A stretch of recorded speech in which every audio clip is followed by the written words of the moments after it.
నేటిదిన వాక్య ధ్యానం కొరకు సామ్స్ 86 7th స్టాంజా 86వ కీర్తన 7వ చరణంలో రాయబడిన వాక్యాన్ని చదువుకుందాం.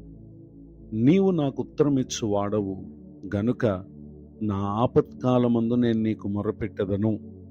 వాక్య ధ్యానం కొరకై ప్రార్థన. దయగల తండ్రి, మీ కొందనాలు. నేడు చదవబడిన ఈ వాక్య భాగం ద్వారా మాతో మాట్లాడి మమ్మలను బలపరచండి. యేసుక్రీస్తు నామములో బ్రతిమాలి ప్రార్థిస్తున్నాను తండ్రి, ఆమేన్. చదవబడిన ఈ వాక్య భాగంలో మన ప్రభువైన యేసుక్రీస్తు వారు మనకు జవాబు ఇచ్చేటటువంటి దేవుడు.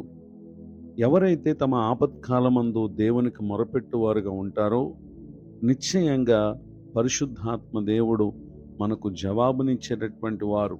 అనగా మొదట మన ప్రార్థన విని మనం చేసినటువంటి ప్రార్థన ఆలకించినటువంటి దేవుడు దానికి తగిన సమాధానాన్ని మనకు అనుగ్రహించేటటువంటి దేవుడు అనేటటువంటి విషయాన్ని తెలియచేయడానికి సంతోషిస్తున్నాను.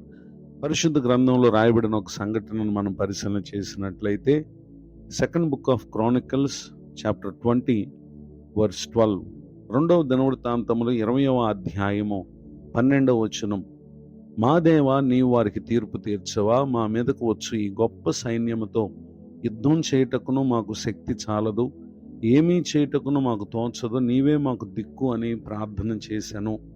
చదవబడిన ఈ వాక్య భాగంలో యూదా ప్రజలకు యెహోషాపాతు అనే రాజు పరిపాలన చేస్తున్న కాలమందు మోయాబీయులు, అమ్మోనీయులు, మెయోనీయులు అనేటటువంటి 3 రాజ్యాల వారు దండెత్తి యెహోషాపాతు మీదకి, యూదా ప్రజల మీదకి వచ్చిన సమయంలో అది వారికి ఒక ఆపత్కాలం.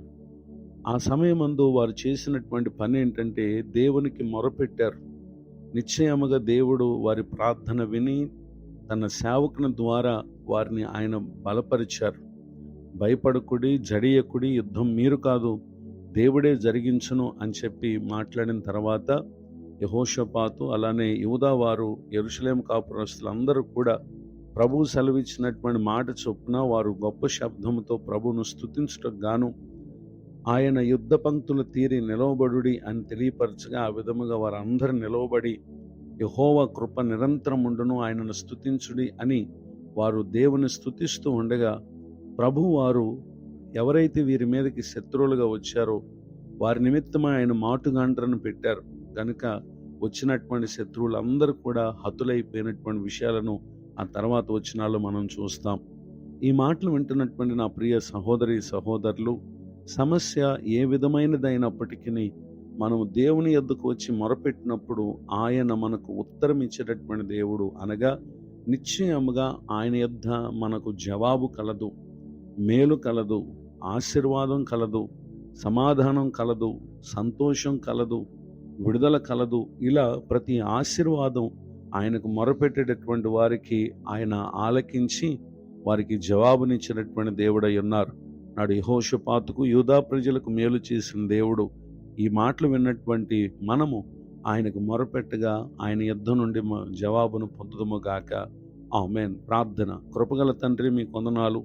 నేడు విన్న ఈ మాటల ద్వారా మీరు మా ప్రతి సమస్యకు పరిష్కారం ఇచ్చే దేవుడుగా ఉన్నందుకు స్తోత్రాలు. నిశ్చయముగా మా ఆత్మ కాలమందు మీకు మొరపెట్టి మీ యొద్ద నుండి మేము జవాబును పొందుదుము గాక.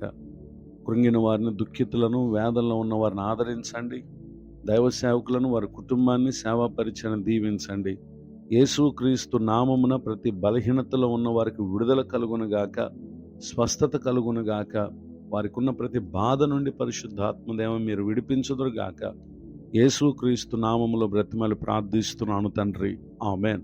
తండ్రి, కుమార, పరిశుద్ధాత్మ దేవుడు తోడు నడిపించునుగాక, ఆమేన్.